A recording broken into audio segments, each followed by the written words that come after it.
Okay, let's dive right in. Today, we're unpacking a truly terrifying mystery that completely shattered the tranquility of the Italian countryside. It's honestly a masterclass in how mass paranoia and confirmation bias can absolutely derail a criminal investigation. We're looking at the infamous case of the Monster of Florence, a series of events that literally transformed beautiful scenic hills into a terrifying hunting ground. So get ready, because this explainer blends forensic anomalies with some wild conspiracy theories in a way you probably won't believe. 16. Officially, that is the number of victims this ruthless predator claimed. We're talking about 8 young couples who were, just looking for a bit of privacy away from the city. Between 1968 and 1985, they parked their cars in these dark, secluded lovers' lanes surrounding Florence, completely unaware they were stepping right into a trap. 16 lives, tragically taken in the dark, over a span of almost 2 decades. So let's establish the baseline here with Section 1, the lover's lane predator and the signature. Now, this is absolutely crucial. The killer had a completely undeniable anchor. Every single murder, spanning nearly 20 years, was committed with the exact same weapon. We're talking about a rare, vintage .22 caliber Beretta pistol, and it was always loaded with very specific Winchester H-series ammunition. To use the exact same rare gun and ammo combination over a 17-year span, that's highly unusual in criminal psychology. It effectively becomes the absolute linchpin of this entire case. It's the one solid piece of hard evidence tying this whole nightmare together.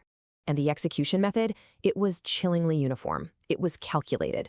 First, the killer would approach the parked car under the cover of total darkness to avoid detection. Second, they'd shoot the male victim first directly through the window. Boom, immediately eliminating any physical threat. And finally, with that threat neutralized, the killer would drag the female victim away from the car to fulfill the true, horrifying motive of the crime. The horrific aftermath of these attacks revealed something really terrifying. The cuts made on the female victims, they weren't frenzied or random. Actually, they were flawless and highly precise, using a razor-sharp knife to perform surgical removals of their reproductive organs. The anatomy was navigated with such chilling confidence. The police immediately suspected the killer had to have professional medical training. They realized they weren't just looking for a common criminal. They were potentially hunting a surgeon or a doctor. This level of precision completely separates it from a typical crime of passion. Which brings us to a major turning point. Section 2, the 1968 paradox. Based on our source material, we have to stop and ask a deeply unsettling question here.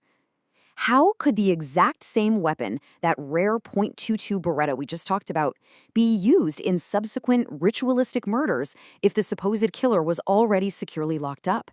It completely defies basic logic, and honestly, this is where the case starts to get really weird.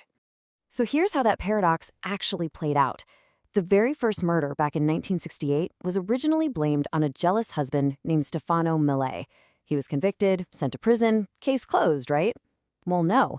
Years later, while Melli is sitting behind bars, the exact same .22 Beretta pistol emerges to commit the identical ritualistic murders. I mean, how on earth did the real killer get their hands on the 1968 murder weapon? Was Melli actually innocent? Did he have an accomplice on the outside? This was a massive, flashing red flag that the police, inexplicably, just ignored for years. And that ignorance cost them dearly. Section 3, the cursed investigation. Just take a second to look at this number. 100,000. A staggering 100,000 men were interrogated by authorities as absolute panic swept through Florence. Just wrap your head around the sheer logistical nightmare of that. This massive dragnet led to dozens of ruined lives and false accusations, and it completely tore the local community apart. Neighbors suspected neighbors, and the police, they were just drowning in noise, while the real killer easily slipped through the cracks. And shockingly, a dark, almost supernatural curse seemed to follow anyone connected to the case. As the years dragged on, suspects, key witnesses, and informants started dying unexpectedly. We're talking about staged suicides, sudden mysterious illnesses, and highly suspicious accidents happening right before these people could ever formally testify in court. It was as if someone was actively sweeping the board clean, tying up all the loose ends. As a prime example of this deadly chaos, let's look at Dr. Francesco Narducci. He was a prominent local physician, and authorities secretly suspected he might actually be the medical mastermind behind the surgical mutilations. But before investigators could build a solid public case against him, he was found drowned in a lake under extremely mysterious circumstances in 1985.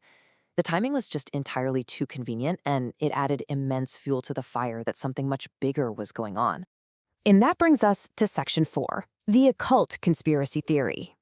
Enter Chief Investigator Michele Giuttari, who completely flipped the script on the entire investigation. He argued that the murders were not the work of a lone madman wandering the hills. Instead, he claimed a poor local farmer named Pietro Pacciani and his degenerate friends, bizarrely known as the Picnic Companions, were actually just hired guns. And who was paying them? Well, according to Giuttari, it was an elite, high society secret occult sect made up of wealthy doctors, lawyers, and politicians in Florence. This sect allegedly financed the killings because they strictly required the surgically harvested body parts for dark, black magic rituals. So our sources present us with an intense, staggering contrast. Think about it. On one side was the monster a single, brilliant, undetected psychopath with medical training who just kept a terrifyingly low profile for decades. Or on the other side, did police accidentally stumble into a terrifying high society cult conspiracy, a cult that used its vast wealth and political power to deliberately derail the investigation, silence witnesses, and protect the real mastermind? Let's ground ourselves back in the facts with Section 5, an unsolved reality. The source material leaves us with this deeply chilling fact. After all the ruined lives, the 100,000 interrogations, the suspicious drownings, and the wild theories of occult sects, the true, definitive identity of the killer remains a mystery. The person or persons who actually held that gun and committed these atrocities was never truly brought to justice. Considering the undeniable signature of that specific Winchester ammo, the absolute impossibility of the 1968 paradox with Stefano Mele, and those dark, sweeping theories of elite occult sects, I want to leave you with this final thought. Who do you think truly pulled the trigger in the dark hills of Florence? Was it a lone surgeon or a protected society? Thanks for joining me on this explainer. I hope it provided a clear, structured look into one of history's most terrifying and convoluted mysteries. Keep questioning and keep learning.